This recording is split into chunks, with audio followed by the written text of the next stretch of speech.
朗屏魚肉咁又做埋，應該租約期滿咧就會完噶啦。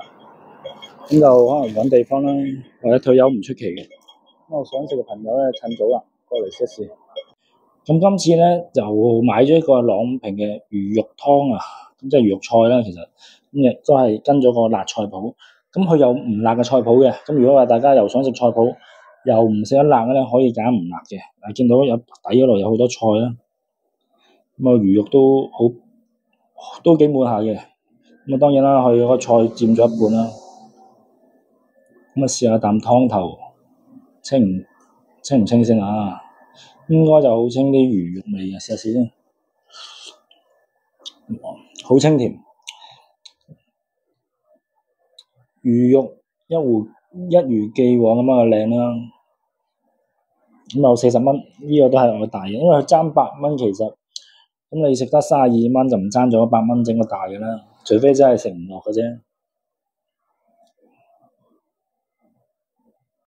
因為片頭都有講過啦，因為咧佢嗰個鋪頭咧係同你夾分租噶，早上咧晏晝嗰啲就係一個茶餐廳啦，咁我夜晚先開始會去到做一個嘅魚肉碗仔翅啊咁樣啦，咁啊同埋頭先佢透露話原來租都好貴喎，只要10幾萬喎，咁啊夾分唔知點樣拆啦佢哋，咁啊如果想回味同埋想去到食咧，咁就趁早啦。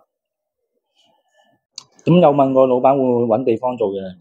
咁啊，因為老闆都75歲啦，都有機會退休啦，因為咁啊年紀都享下清福啦。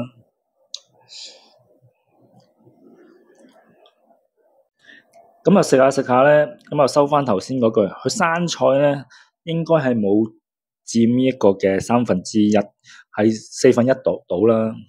咁啊同埋佢啲魚肉就食咗咁多，仲係有大半兜嘅。咁啊40蚊，我覺得相當超值。咁啊同埋佢嗰魚肉係唔會話好粉啊。咁啊佢啲魚肉嘅應該比例應該係好多嘅，真材實料啊！